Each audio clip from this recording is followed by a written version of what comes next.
Bonjour à tous, j'espère que vous allez bien. On se retrouve aujourd'hui pour une toute nouvelle vidéo en face caméra.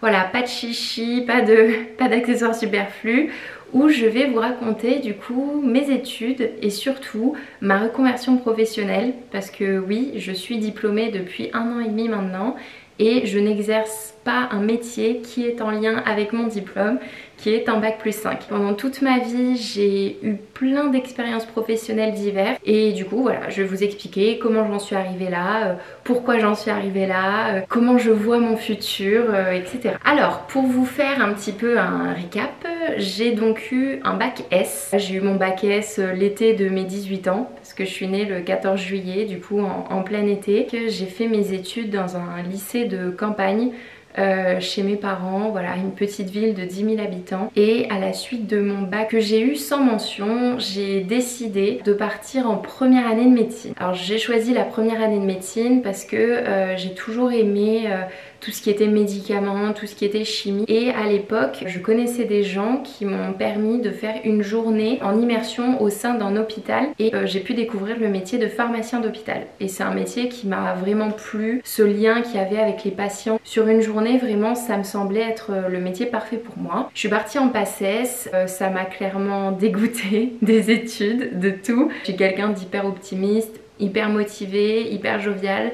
Et la PACES m'a clairement tout pris. J'avais plus envie de rien, je suis devenue à moitié dépressive. Enfin voilà, pour vous dire un petit peu, c'était travailler, travailler, travailler. Les gens étaient vraiment pas très cool entre eux. Enfin tout le monde se tirait dessus en fait. C'était un concours. On savait qu'il y avait tant de places et donc du coup les gens se battaient pour avoir ces temps de places. J'ai fait une PACES mais j'ai pas pris de prépa parce que tout simplement j'avais pas envie de payer pour un diplôme. Alors voilà, ça c'est mon avis, chacun a son avis, chacun a son point de vue, je le respecte. Mais moi de mon côté, si de base en France on a la chance d'avoir des études où on a juste de très faibles frais d'inscription à payer, c'est parce qu'il y a des raisons, c'est pour donner sa chance à tout le monde. Et les prépas privés, on peut très vite monter à 3 000 à 4 000 € l'année. Et voilà, moi c'était pas mon but. J'ai fait par contre le tutorat, qui est en fait des élèves de 2e, 3e, 4e année qui du coup créent des cours, nous font des petits quiz et nous permettent de mieux appréhender cette première année de médecine. Suite à ma première médecine du coup, je ne l'ai pas eue, j'ai décidé de ne même pas la redoubler. À l'époque on pouvait la redoubler et je suis partie dans la chimie. J'ai fait une licence de chimie, donc tout ça je sais pas si je l'ai dit, je l'ai fait à Toulouse. Licence du coup première année c'est maths, physique, chimie, les trois sont liés. Et au fur et à mesure des années, on se spécialise, donc maths, physique, chimie. Ensuite, deuxième année en physique, chimie. Et en troisième année, je me suis spécialisée en chimie et plus précisément en procédés physico-chimiques. En gros, c'est de la chimie pour travailler dans les gros systèmes. On avait beaucoup de cours de mécanique des fluides, etc. C'est par exemple pour travailler dans le pétrolier, pour travailler dans tout ce qui est gaz, voilà, c'est pas de la chimie recherche organique et tout ça. Je suis partie dans la chimie avec un but, c'est que je me suis dit bon, j'ai pas eu la première année, je pourrais pas vendre de médicaments, je pourrais pas faire tout ça, mais pourquoi pas en créer. J'ai testé, au final j'ai eu ma licence en 4 ans, en 3 ans et demi exactement, parce que à l'époque je faisais beaucoup de sport et donc du coup il y a un semestre de ma deuxième année que je n'ai pas eu et que j'ai dû repasser par la suite. Pendant toutes ces années d'études, il faut savoir donc que j'ai travaillé tous les étés, comme je vous l'ai mentionné dans ma vidéo où je vous explique comment j'ai réussi à économiser de l'argent en étant étudiante. Je vous la mettrai dans le petit i ici. J'ai travaillé, j'ai fait plein de métiers. J'ai fait de la mise en rayon de pâtisserie au Leclerc chez mes parents. J'ai fait du ménage dans une maison de retraite. J'ai fait quoi? J'ai fait des saucisses. Voilà, je faisais les boyaux là des saucisses et je créais les saucisses pour après en faire des saucisses sèches. J'ai fait de la circulation routière. Donc j'étais avec mon panneau et je faisais de la circulation routière. Voilà. J'ai fait de la préparation de commandes au sein d'un groupe pharmaceutique.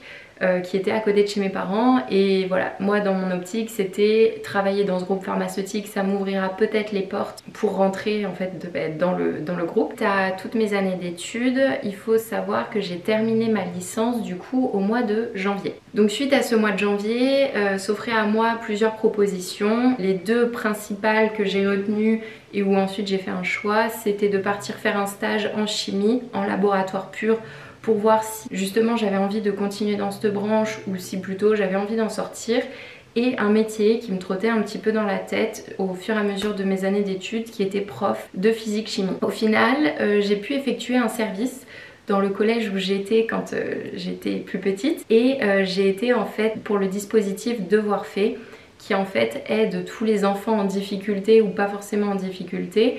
Mais du coup moi j'avais des heures d'études spécifiques avec un groupe d'enfants réduit et je les aidais à faire leurs devoirs, etc.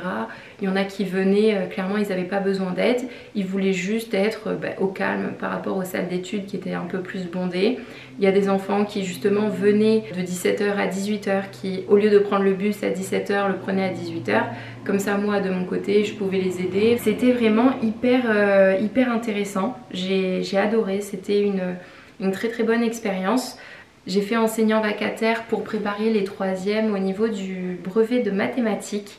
Voilà, c'était pendant les vacances, ça s'appelait école ouverte je crois. Enfin bref, j'ai fait plein d'expériences professionnelles au fur et à mesure de toutes mes années d'études, et vient le choix de mon master. J'avais donc une licence de chimie en poche. Le métier de prof, suite à ma première expérience en tant que prof pendant 6 mois, ça m'a pas plu. Les enfants, j'adore ça, mais c'est vrai que je trouve que les classes sont trop bondées et c'est vraiment hyper compliqué. Et moi vous savez, je suis une éponge. Si je vois quelqu'un de mal, etc., je vais être mal. Enfin, je suis trop émotive et c'est pas possible. Du coup prof c'était pas fait pour moi. Ensuite donc je me suis posé la question, partir dans la recherche, continuer dans les recherches. Ça c'est mon avis perso encore une fois, mais pour moi si on part en chimie, surtout au niveau de la recherche, s'arrêter à un master c'est pas forcément la bonne solution. Pour moi il faut forcément continuer sur un doctorat derrière. Faire un doctorat et une thèse ça me plaisait pas du tout. Moi ça y est, j'avais déjà du coup 5 ans d'études avec ma première année de médecine. On arrivait au bout là, c'est bon. Je voulais bien faire 2 ans de plus, mais c'est tout. Pourquoi je me suis pas arrêtée à ma licence? Parce que j'avais envie d'avoir un master en poche, j'avais envie de me spécialiser dans un domaine. Donc voilà, je suis partie en master. Il faut savoir que j'ai postulé à 2 masters, un qui est à Nice et un qui est sur Bordeaux. Vous savez lequel j'ai choisi si vous savez où j'habite, hein. Mon master à Nice, c'était un master sur de la formulation cosmétique et c'était un master professionnel, donc en fait avec de l'alternance, etc. dans des gros groupes cosmétiques. Ça me plaisait plutôt pas mal. Et ensuite un master que je ne connaissais pas du tout. Je vous avoue qu'avant de rentrer dans mon master je savais pas vraiment ce que c'était. C'était un master de chimie spécialisé en qualité, sécurité, environnement. Alors j'étais là, ok d'accord, qualité, sécurité, environnement, mais qu'est-ce que c'est en gros? Et en gros c'est un master où on a continué à avoir notre base en chimie. Et à côté on avait énormément de cours en management, en gestion d'indicateurs. Je sais pas si ça vous parle mais les normes ISO. Voilà, c'était un master qui en fait s'éloignait un petit peu de la chimie sur un domaine mais gardait une composante chimie sur l'autre. Au final c'est ce que j'ai choisi du coup. Donc voilà, j'ai fait mes 2 années de master. Vraiment je me suis éclatée, c'était incroyable. Tout ce qui est management, etc. j'ai adoré. Mais quand je vous dis adorer, c'est que là ça y est, j'ai trouvé un sens à ma vie, vraiment. Enfin pour moi ça coulait de source en fait. Et ensuite quand j'ai mis tout bout à bout, je me suis dit c'est vrai que dans toutes mes expériences professionnelles, ce que j'ai eu envie de faire c'est améliorer les choses, c'est essayer de comprendre comment les gens travaillaient, comment est-ce qu'on peut les améliorer. Et donc du coup voilà, mon master a fait sens et j'ai trouvé un sens à tout ce que je faisais. Suite à mon master, il a fallu que je me trouve un stage de fin d'études très axé amélioration continue. Pour vous donner mon sujet de stage de fin d'études, j'étais dans une grosse boîte, dans un gros groupe, et il y avait une grosse problématique avec des livraisons pas bien effectuées, etc. Et mon but, moi, l'élément, c'était de lier toutes les étapes des produits pour ensuite comprendre, voilà pourquoi à telle étape ça bloque, voilà pourquoi à telle étape ça bloque, qu'est-ce qu'on peut faire pour améliorer les choses, comment on peut améliorer les conditions de travail des gens, comment tout améliorer. et j'ai adoré. Vraiment, mon stage de fin d'études, ça a été les 6 mois les plus enrichissants pour moi professionnellement par rapport à toutes les expériences que j'avais pu avoir. C'était absolument incroyable. Du coup, suite à ces 6 mois, on m'a proposé un poste, mais qui ne correspondait pas vraiment avec ce que j'avais fait pendant mon stage de fin d'études, mais plus en lien avec mes études, qui était responsable animation, sécurité, environnement. C'est-à-dire que j'avais un petit peu à ma charge la sécurité des personnes, j'animais des bonnes pratiques de sécurité, j'animais des bonnes pratiques environnementales et j'essayais de participer au fait que la boîte monte au niveau environnement, réduit son nombre d'accidents du travail. Au début, je suis éclatée. C'était hyper intéressant, c'était hyper enrichissant. Et au fur et à mesure des mois, pour pas dire au bout de quelques mois, je me suis rendu compte que mon stage de fin d'études me manquait. Je me suis rendu compte que travailler sur de l'amélioration et tout ça, ça me manquait. La sécurité des personnes, c'est hyper intéressant parce que c'est vrai que, comme je leur disais souvent, quand on vient au travail, c'est pas pour mourir, c'est pas pour se faire mal. On a le travail, à côté on a une vie privée, on n'a pas envie que le travail vienne impacter notre vie privée. Non. Ce discours-là, je l'avais, mais je me suis rendu compte que dans un gros groupe, c'est vite très compliqué de mettre beaucoup de choses en place. Idem sur un plan environnemental, d'un côté il y a énormément de choses à faire parce que il y a énormément de flux, donc énormément de produits, donc énormément de choses à faire. Mais d'un côté, tout est très hiérarchisé, tout est très catégorisé. Et ça va pas avec mon caractère, dans le sens où quand j'ai quelque chose à dire, j'ai envie de le dire à la personne concernée. J'ai pas envie de le dire à une personne qui devra le dire à une personne qui devra le dire à une personne. Et c'est là où petit à petit je me suis éteinte dans mon travail, vraiment éteinte, alors que j'avais 25 ans, j'étais une jeune diplômée. J'avais un statut cadre, j'avais un très bon salaire. Je me retrouvais pas dans ce que je faisais, je rentrais les soirs, j'étais éteinte, j'avais plus envie de rien, j'étais plus motivée. J'ai essayé plusieurs fois de relancer, de me relancer, de me dire allez, on s'y remet, on se remet à fond, on essaye de débloquer des nouveaux dossiers, on va parler de nouveaux sujets, ça va peut-être me remettre du boost, pas du tout. Je me suis éteinte au fur et à mesure des mois. Et c'est d'ailleurs pour ça qu'en février, j'ai décidé d'ouvrir ma chaîne YouTube, pas du tout sur ma vie professionnelle et tout, mais sur les enveloppes budgétaires, un autre sujet qui me tenait à cœur. Et ça m'a vraiment fait du bien parce que ça m'a permis de faire quelque chose par moi-même, de pas devoir passer par X ou Y personnes pour discuter de tel ou tel point. Non, je suis juste passée par moi-même, j'ai monté mon truc, je finissais le travail en fait et j'avais un nouveau but. Mon nouveau but, c'était sortir des vidéos, prendre aux gens à bien gérer leur épargne, à bien gérer leur budget, à économiser. Et c'était devenu ça mon but. Je me suis dit, bon, dans tous les cas, je compte pas vivre de YouTube, voilà, c'est pas du tout. Juste, voilà, je voulais me trouver une nouvelle passion. Et YouTube m'a aussi aidée parce que du coup, j'ai décidé à la suite de tout ça, en voyant que j'étais éteinte dans mon travail, mais qu'en faisant un autre travail, j'étais plutôt heureuse, ça a été de poser ma démission. Donc il faut savoir que quand j'ai posé ma démission, franchement j'étais pas bien du tout parce que je déteste l'échec et pour moi c'était un réel échec. J'ai été embauchée dans cette boîte, c'est parce que je le voulais et au final j'ai pas réussi à me faire au poste, j'ai pas réussi à tout ça. Voilà, je me suis dit mais c'est pas possible, à 25 ans t'es déjà en train de te morfondre sur ton sort, enfin arrête, d'un coup de pied aux fesses. Donc j'ai posé ma démission, j'avais 3 mois de préavis, j'ai posé ma démission, je n'avais pas de travail derrière. Voilà. Jeune diplômée, sans travail, sans rien, qui arrive et qui pose une démission. Franchement, j'en étais arrivée au point où je me suis dit, même si j'ai un poste à McDo pendant quelques temps, je m'en fiche. Mais je veux juste du renouveau dans ma vie. Et ouais, j'ai clairement pété les plombs. Hein. Je pense que j'étais pas très loin du burn-out même. Et ça fait peur parce que jeune diplômée, un bac plus 5 en poche, on se dit, allez, la vie nous attend. Ça y est, on a donné, on a fait des études, on a galéré, maintenant la vraie vie commence.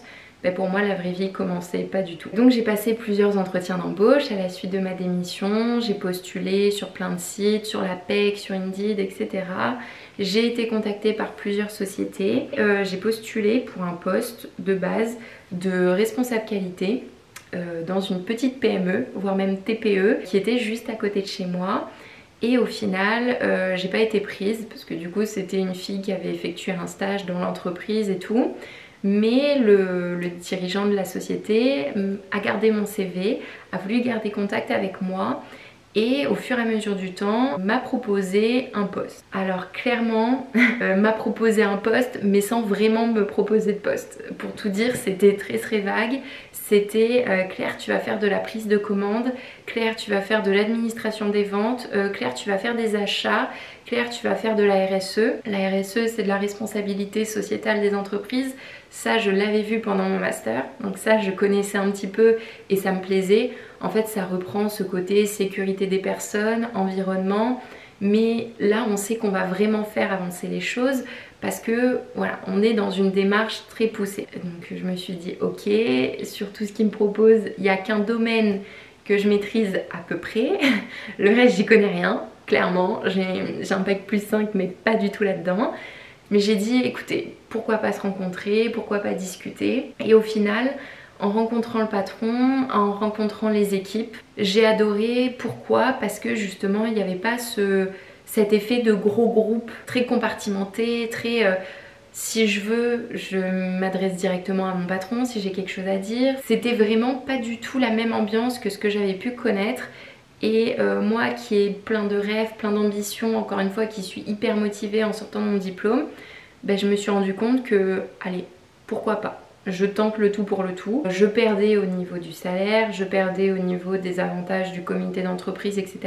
Je perdais tout ça, mais je me suis rendu compte que en fait, ben, être bien au travail, c'est hyper important parce qu'en fait, on y passe énormément de temps et si on ne trouve pas sa place dans une entreprise, il faut en partir et tant pis, il faut se lancer à corps perdu dans un nouveau projet. Enfin, moi ça a été mon choix, je peux vous le dire maintenant, ça a été un choix qui a été payant parce que je continue à me former, parce que tous les jours j'apprends des nouvelles choses, parce que je me sens importante dans ma société, dans le sens où être dans un gros groupe, on sent qu'on est remplaçable en fait, on sent qu'on est un élément mais que c'est pas grâce à nous que la boîte va faire des millions et des millions et des millions.